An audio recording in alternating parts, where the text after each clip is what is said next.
मुझे बताएं, मैं तो ये सोचूं कि फिर हम क्या खाएं अगर हम कहीं बाहर जाए किसी रेस्टोरेंट से खाना ऑर्डर करें, हम क्या चिकन ही कढ़ाई ऑर्डर करें? नहीं, मैं चिकन पे आता हूँ थोड़ा सा। इनके मोस्टली आगे चिकन हमने chicken there is a lot of options. मतलब सैलड ऑर्डर कर लो, रैप ऑर्डर कर लें आप, बर्गर्स ऑर्डर कर लें। ये पता नहीं ना कि अंदर मीट किसका है। मैं चिकन पे थोड़ी सी बात करूंगा। चिकन एंड फिश, चूंकि एज ए कंज्यूमर बॉडी और बट फिश में भी आपको नहीं पता वो शार्क की वो जो फिंगर फिश मिल रही है तो पता नहीं वो शार्क की। लेकिन चिकन में मैं आपको एक अर्ज कर दूं कि अमूमन हम लोग गोल्डन पीस और ये देखा होगा चिकन की शॉप पे पड़े हुए होते हैं और हम परचेज भी करते हैं और हम अमूमन कैंपेन भी कर रहे होते हैं। हम यही लोगों को बताते हैं कि कोशिश करें अपने सामने ज़िबा कराएं और अगर आपको खुद आता है तो कोशिश करें खुद ज़िबा करें। कम से कम आपको ये तो हो कि हाँ आपने हलाल जानवर को हलाल तरीके से ज़िबा किया। इसमें मैं आपको बताऊं कि हमने ऐसी भी चिकन पकड़ी गवर्नमेंट के साथ, असिस्टेंट कमिश्नर के साथ जाकर कि वो ज़िबा हुई भी थी। तो हमने उनसे पूछा कि ज़िबा हुई मुर्गियाँ ट्रक से क्यों आ रही हैं, मतलब इनका क्या काम है। तो लड़का जो था उसको जब ऑफिस में लेकर आ गए तो वहाँ उनसे हमने पूछा कि बेटा ये आप क्या मकसद है, कि उसने कहा जी मालिक का हुक्म है, अगर मुर्गी डैमेज हो चुकी है, ज़ख्मी है या तुम समझ रहे हो कि अभी थोड़ी देर में इसने मर जाना है, क्योंकि गर्मी बहुत होती है तो रास्ते में इनको 2-3 जगह पानी भी मारा जाता है ताकि ये गर्मी से बचे। तो और देखा वो जो जिस डरबे में जा रही होती है वो एक दूसरे के दूसरी चढ़ी भी होती है और खड़ा भी नहीं हुआ जा रहा। अच्छा, अब वो जो मैं आपको बताने की कोशिश कर रहा हूँ ना वो बड़ी मजेदार बात है। तो मैंने कहा अच्छा चलो तुम ज़िबा कर दी तुमने। बोला सर मालिक का हुक्म है कि जब ऐसी मुर्गी हो तो उस पर छुरी फेर दो। उसने एक मरतबा कहा, दूसरी मरतबा। मैंने कहा यार मुझे एक बात बताओ, तुम छुरी फेर दो, मैं तुमसे ज़िबा की बात करता हूँ, तुम छुरी फेर दे की बात करते हो, मसला क्या है, तुम छुरी फेर दो, तुम क्या पढ़ते हो ये तो बताओ। उसने कहा सर मैं तो गैर मुस्लिम, मेरे को क्या पता क्या पढ़ना है। तो वो मुर्गी किसको खिलाई जा रही है। और फिर मैं आपको बताता हूँ उस ज़माने में रिटेलर भी आ गए हमारे पास कि जी हम ये मुर्गी 100 रुपए किलो सस्ती परचेज करते हैं। रिटेलर खुद आए, उन्होंने कहा जी हमें नहीं पता था कि ये मरी हुई होती, हमें ये पता था कि ये ज़िबा कर देते हैं।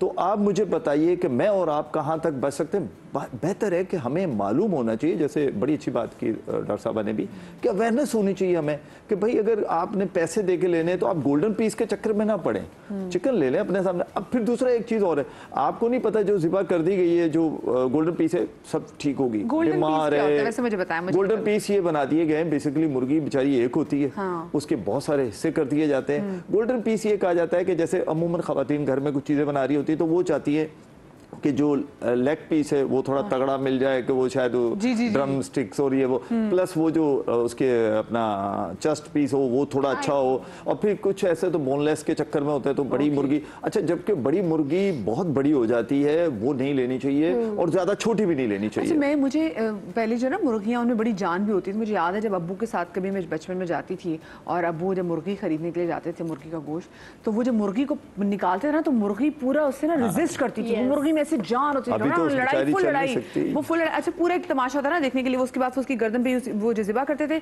और जब वो फौरन साथ में ड्रम में भी डालते थे तो ड्रम में भी काफी देर तक छलांगी मारती रहती थी।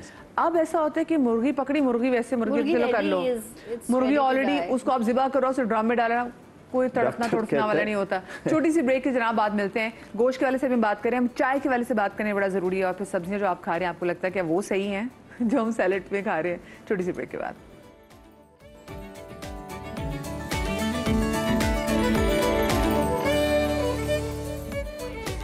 जी, welcome back after the break. और आज का शो हम कर रहे हैं जनाब उन खाने पीने की चीज़ों के हवाले से जो कि बिल्कुल खालिस नहीं है। और अब आप अपने ईमान से बताएं कि आप जो बाहर होटलिंग करने का इतना शौक रखते हैं तो क्या आपको बाहर जो चीज़ें मिलती हैं वो खालिस होती हैं या नहीं होती। और आजकल हमने गोश्त की वजह से बात की, आजकल एक बड़ा ट्रेंड चला हुआ है कोरियन नूडल्स का।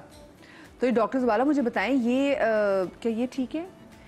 मैं अभी यही बात कर रही थी कि नूडल्स के ऊपर बाकायदा पैकेट के ऊपर लिखा हुआ है कॉशन में कि ये कैंसर कॉजिंग है और हम उसको अवॉइड करके बिल्कुल इसलिए कि हमें फूड वही नूडल्स जो कि हम हॉटपॉट वगैरह में भी इस्तेमाल करें वो सब वही चीजें। ये जो आजकल कोरियन नूडल्स आ गई हैं पैकेट, हाँ, तो उसमें वाली लोगों को बिल्कुल जो बहुत शदीद मिर्चों वाली इस वक्त आई हैं वो सब बच्चे समझ गए होंगे 2 सेकंड में कि नूडल्स की बात कर रहे हैं, लाल पैकेट वाली। बिल्कुल, तो उसमें जो है वो कॉशन लिखा हुआ है कि ये जो है कैंसर कॉजिंग है। मैंने अपनी बेटी को, वो भी बहुत शौक से खा रही थी, तो मैंने उनको दिखाया, मैंने कहा बेटा जरा ये पढ़ तो लो। तो उन्होंने छोड़ दी डर के मारे कि ये तो इसके ऊपर ये लिखा हुआ है। तो ये लिखा हुआ है, अच्छी बात है कि उन्होंने मेंशन किया इस चीज़ को, क्योंकि उसमें इस कदर स्पाइस है इस कदर स्पाइस है तो कुछ नहीं तो अल्सर तो हो ही है जी। तो जो है, और फिर जब आपके अल्सर शदीद कंडीशन अख्तियार कर जाते हैं इतने बुरे, तो वो तैयारी इतने इन्फ्लेम्ड हो जाती है आपकी पूरा ट्रैक गट, तो जाहिर सी बात है फिर अल्सर कैंसर तो होगा ही ना। तो मुझे बताएं डॉक्टर दोबारा, और ऐसी कौन सी चीज़ें जो कि बड़ी ट्रेंडिंग है और बड़ी खौफनाक भी है और हमें पता ही नहीं है? लेकिन ये एक चीज़ वैसे ही है कि देखिए आप कह रहे हैं उन्होंने लिखा हुआ भी है कि कैंसर है, और ये तो उनको पता है कि सिगरेट भी कैंसर कहती है और सबसे ज़्यादा बिकती है, तो बेहतर है लिख दो, ज़्यादा बिकेगी। तो इसी तरह शायद उन्होंने लिख भी दिया, पाव बना क्योंकि पेरेंट्स को चाहिए ना, बच्चे का तो कसूर नहीं है इसमें, ठीक है, बच्चे को टेस्ट कैसे बिल्ड किया उसने, वो जो माएँ घर पे नहीं बना के देती हैं वो कहीं अपने चक्रों में पड़ जाती हैं या कहीं मसरूफ होती है, तो वो बच्चा तो बेचारे का कसूर नहीं है, उसको माँ के आगे लेकर आया बना दी। अब ये तो इनकी बड़ी बात है कि इन्होंने दिखाया, तो क्या दीगर माएँ भी दिखा रही हैं? क्या वो शख्स जो सिगरेट पी रहा होता है उसको नजर नहीं आता है इसके ऊपर कैंसर का सब कुछ बना हुआ है, लेकिन वो पी रहा है। तो उस जिसने भी ये नूडल्स बनाई उसने सोचा कि यार कैंसर उन्होंने भी लिखा, बिक रही है सिगरेट, तो बेहतर इधर भी लिख दो, बिकेगा। इसके अलावा और ऐसी कौन कौन सी चीजें जो हम पीछे पड़ते ही नहीं है और हमें नहीं खानी चाहिए? देखें, बहुत सारी चीज़ें हैं, ख़ास तौर पे मैं कलर्स की बात करूँगी, जो आर्टिफिशियल कलर्स हैं। बहुत सारे हमारे स्नैक प्रोडक्ट्स ऐसे हैं कि जिसको आप मुंह में रखें, हाथ से खा रहे हो, वो हाथ रंगीन हो जाते हैं, मुंह रंगीन हो जाता है, जो बच्चे बहुत शौक से आजकल खा रहे हैं। बात ये है कि आप ये देखें तो सही कि जो चीज़ आप खा रहे हैं, आपका मुंह रंगीन हो रहा है, तो वो आर्टिफिशियल कलर्स आपके साथ कर क्या रहे हैं? आप लॉलीपॉप्स खा रहे हैं, आप टॉफियाँ खा रहे हैं, वो तरह तरह के रंग आपके चिप्स खा रहे हैं, बिल्कुल बिल्कुल चीज़ें खा रहे हैं, तो वो कितना नुकसानदेह है। सेकंड ये कि ये जो बंटीज खा रहे हैं, कलर्स आ रहे हैं, तो वो बच्चों को आप इन चीज़ों से डराएं, आप उनको बताएं कि ये चीज़ें अगर आप खाएंगे, जाहिर सी बात है बच्चा है उसको समझने में थोड़ा टाइम लगता है, क्योंकि उनको जिस तरह से एडवर्टाइज किया जाता है चीज़ों को, तो वो उनके लिए बड़ा अपीलिंग होता है। तो आप उनको समझाएं कि ये चीज़ इस तरह से खाने की नहीं है। फॉर एग्जाम्पल अभी थोड़े दिनों पहले की बात है, मैं क्लाइंट को एक देख रही थी, तो उनका बच्चा मुझसे कहने लगा मुझे दूध ऐसे नहीं पिया जाता, मेरा दिल चाहता है इसके अंदर जो है ना वो कोई सिरप हो या कोई चॉकलेट सिरप हो, कुछ भी हो। तो मैंने उसको बात समझाई, मैंने कहा बेटा ये कुछ नहीं है सिवाय शुगर के, और आप उसके अंदर अगर शुगर ऐड कर रहे हैं मिल्क के अंदर, तो आप उसकी अच्छी खासी खासियत को खराब कर रहे हैं। तो अगर हम अपने छोटे बच्चों को ना इनिशियली बगैर चीनी के और बगैर इन चीज़ों के दूध देने की आदत डालें, तो यकीन करें ऐसा कुछ भी नहीं है, उनको पूरी आदत पड़ जाती है बगैर चीनी के दूध लेने की। बात ये कि ये आदतें शुरू से डाल आपने अपने बच्चों को जब कोई चीज़ इंट्रोड्यूस ही नहीं की, कोई सिरप्स, कोई पाउडर, कोई इस तरह की चीज़ इंट्रोड्यूस, तो आपके बच्चे नहीं मांगेंगे, बिकॉज दे वुडंट नो। बच्चे निकाल भी देते हैं मुंह से ना। अच्छा, कॉलर हमारे साथ मौजूद है डॉक्टर मरियम चकवाल से। अस्सलाम वालेकुम। अस्सलाम वालेकुम जी, मैं डॉक्टर मरियम बोल रही हूँ। कैसी हैं आप डॉक्टर मरियम? ठीक हैं? बहुत जी ठीक ठाक। आपका ये टॉपिक देखा, बड़ा मजा आया देख के। ये वाकई रिक्वायर्ड है आजकल के बच्चों को पता चले, बड़ों को, माओ को पता चले कि हम क्या यूज करें और क्या नहीं यूज करें। ट्रू। अभी इसमें थोड़ा सा मैं ऐड करना चाहूंगी मुझे अब आपके, तो मैं जो ऐड करूंगी वो ये करूंगी कि एक तो अजीनोमोटो नहीं यूज करें। अजीनोमोटो जो है वो आपको गैस्ट्रिक कैंसर करता है, स्टमक का कैंसर करता है, और हम लोग अपने टेस्ट के लिए हम लोग चाइनीज यूज करते हैं, उसमें हम वो यूज करते हैं। सेकेंड चीज है चिकन। चिकन जो है वो आपके जो टेस्टोस्टेरोन लेवल है, टेस्टोस्टेरोन को कॉन्सेंट्रेट करता है चिकन का गोश्त, और वो जो है वो लड़कियों के हार्मोन्स को डिस्टर्ब करता है। तीसरी चीज चीनी। चीनी पॉलीसिस्टिक ओवरीज की सबसे बड़ी वजह आजकल चीनी बन रही है। चीनी और चिकन, ये दो चीजें तो ऑब्वियसली हैं। तो और जो मैदे की चीजें हम लोग बहुत सारी खाते हैं, हम लोग जो मैदा खाते हैं बहुत सारा, ये ना खाएं। तो बच्चियों को ये मैं जरूर मना करूंगी कि जो देसी चीजें हैं उनको ज्यादा खाएं, उनको प्रमोट करें। और ये चीजें जो हैं बेकरी की बहुत सारे आइटम्स हैं, आपका चिकन है। अच्छा सिर्फ ये डॉक्टर मरियम, अजीनोमोटो, अच्छा खैर अजीनोमोटो शुगर लाहौर वगैरह में तो बैन हो गया, मैंने कराची में भी देखा, पूरे पाकिस्तान में बैन है। लेकिन मुझे एक बात बताएं, अभी आपने कहा ना जैसे ये चिकन खाने से, ये मैदा खाने से बच्चियों को जो है बहुत प्रॉब्लम होती है, सेम यही चीज़ें खाने से लड़कों को भी तो प्रॉब्लम होती होगी ना, उनकी भी तो जो है वो हार्मोन्स का इशू होता होगा, और उनको भी तो इनफर्टिलिटी की जो केसेस इतने बढ़ते चले जा रहे हैं। तो दरअसल ये टेस्टोस्टेरोन को इसका गोश्त कॉन्सेंट्रेट करता है, ये तो पता है मुझे। लेकिन ये लड़कों में मैंने अभी तक, दरअसल मैं क्योंकि ज्यादा डीलिंग मेरी लड़कियों के साथ होती है। सही, ठीक है, चलिए बहुत शुक्रिया कॉल का। मैं मदीना आपसे भी पूछना चाहूँगी। Testosterone is actually a male hormone. If लड़के खा रहे हैं चिकन, उनको कोई खास फर्क नहीं पड़ेगा। फीमेल बॉडी में दे आर लाइक 300 हार्मोन्स, तो उनका थोड़ा सा भी इम्बैलेंस होता है, तो इट स्टार्ट्स शोइंग। दूसरा, female body is design to reproduce and give birth, तो उनमें infertility is a major problem. और वो इनफर्टिलिटी की बेसिक जो मोस्टली कॉज होती है वो हार्मोनल इम्बैलेंस ही होता है। ओके भाई, मुझे ज़रा दूध के वाले से बात भी करनी है। आपने दूध की बात की, लेकिन मुझे छोटी सी यहाँ पे ब्रेक लेनी है, ठीक है? ब्रेक के बाद हाजिर होते हैं, कहीं मजा आएगा।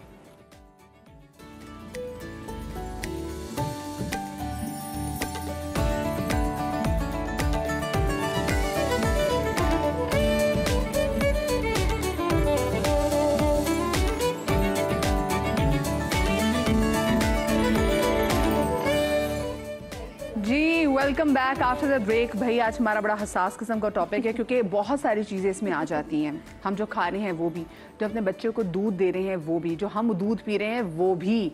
अगर आपको लग रहा है कि भैंस और गाय का दूध जो आप ले रहे हैं खालिस है, तो ये आपकी बहुत बड़ी गलतफहमी है।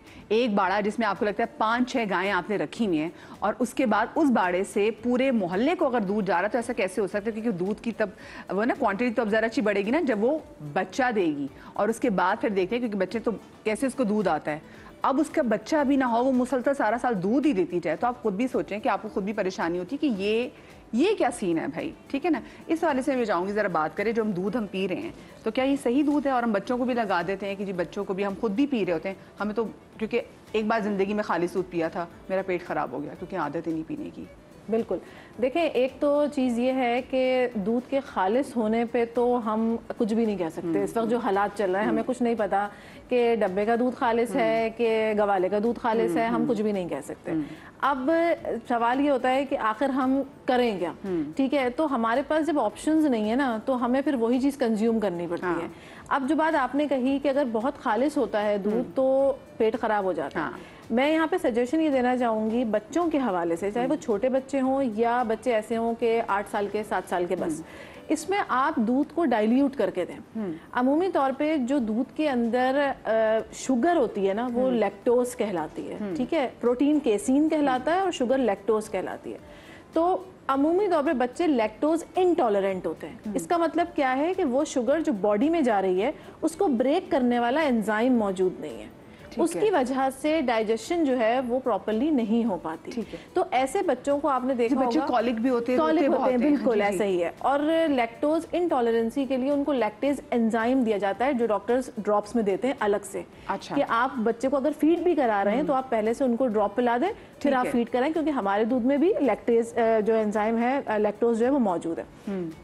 तो उसमें ये होता है कि आप अगर डाइल्यूट करते हैं तो लैक्टोज की क्वांटिटी जो है वो कम हो जाती है ड्यू टू डाइल्यूशन। तो फिर इनडाइजेस्टिबिलिटी का इशू कुछ हद तक आप मिनिमाइज कर लेते हैं। अच्छा। और एब्जॉर्प्शन जो है ना बॉडी के अंदर बढ़ जाती है। आप अगर ये चीज़ कोशिश करेंगे कि खालिस जो है वो हम उसको कंज्यूम कर लें, तो समटाइम्स आप कोई चीज़ खालिस अगर ले रहे होते हैं तो वो डाइजेस्ट या एब्जॉर्ब उसी क्वांटिटी में नहीं हो पाती जिस क्वांटिटी में आप कंज्यूम कर रहे होते हैं। कहने का मकसद ये।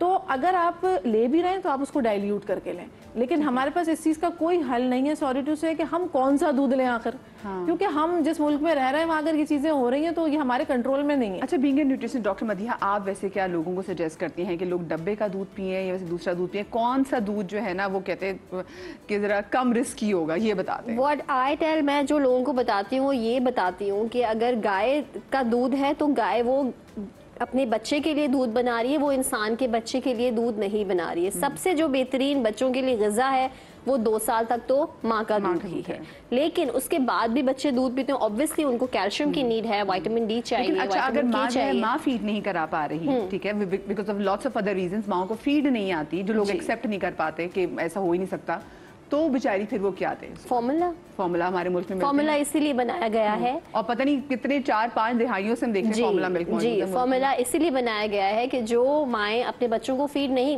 ड्यू टू एनी रीजन, कोई हेल्थ रिस्क है, कोई वर्किंग मदर है, इस बात पे माँ को बड़ा शेम किया जाता है कि तुम अपना दूध नहीं देती, कैसी माँ हो तुम तो तुम्हारे पैरों के नीचे तो जन्नत ही नहीं है। नहीं, फॉर्मूला मिल्क देयर इज बहुत अच्छे, आपको ढेरों मिलेंगे मार्केट में जो आप, लेकिन एक दफा डॉक्टर से पूछ के के हाँ, कि जो मेरे डॉक्टर बच्चे suggest को करता है, हाँ। क्या फॉर्मूला मुझे देना चाहिए, क्योंकि फॉर्मूला मिल्क में जैसे डॉक्टर साहब ने कहा बहुत ज्यादा लैक्टोज फ्री भी मिल्क आता है, उसके अंदर फोर्टिफाइड मिल्क आजकल लैक्टोज इंटॉलरेंस इतनी बढ़ क्यों गई है? ये I wanted to talk about this, Madiha, that the other day I was reading a research.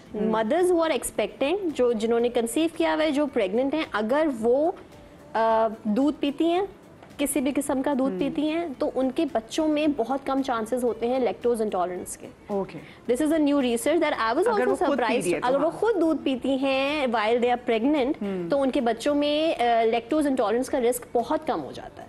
तो आई वुड सजेस्ट कि जितनी भी माएँ हैं Yeah. उनको लाजमी दही और दूध का इस्तेमाल जो माँ बनने वाली हैं जरूर करना मैं तो वैसे भी कहती हूँ अपने घर के बुजुर्गों को अगर आप उनसे मोहब्बत करते हैं तो रात सोने से पहले उनको दूध में, मैं तो हेल्दी जो होता है कि थोड़ा सा Yeah. हेल्दी डाल के ना आप Golden जरूर milk. दें। अच्छा नहीं मदिया, इसमें मैं आपको थोड़ा सा अच्छा, नहीं। इंटरप्ट करूंगी कि जो बूढ़े लोग होते हैं ना, उनमें कैल्शियम एब्जॉर्प्शन दूध के थ्रू कम हो जाती है। आफ्टर 35 हाँ, होता है ना इन्फ्लेमेशन कम हो जाती है। नहीं, 35 जो है वो दूध की एब्जॉर्प्शन अब वो नहीं आपकी रही, हड्डियों में नहीं रही, वो विटामिन नहीं होता जो नहीं होगा, कैल्शियम को नहीं, एब्जॉर्ब नहीं मिलेगा। आप दही दें, दही या चीज, ताकि उससे कैल्शियम जो है वो एल्डरली जो लोग होते हैं ना उनको दही और वो दिया जाता है। एक और मिथ हमारा क्लियर हो गया कि आप कह रही हैं कि दूध उनको ना दें, हम उनको दही दें और फिर दही सुबह के टाइम दें उनको, दही ज्यादातर सुबह के तो- टाइम दिया जाता है, सुबह या दोपहर बस। एक और मिथ जनाब हमारा फूड को असल लेकर में थोड़ा clear न्यूट्रिशन के बारे में जो आप खाते हैं इट शोज आफ्टर 10-20 ईयर्स। तो आपने अपनी यंग एज में हेल्दी चीजें इसलिए खानी है ताकि आपकी ओल्ड एज बेहतर हो सके, बिकॉज ओल्ड एज के बाद आपकी हड्डियों में वो ताकत ही नहीं होती कि वो कैल्शियम को एब्जॉर्ब करे। अच्छा मेरे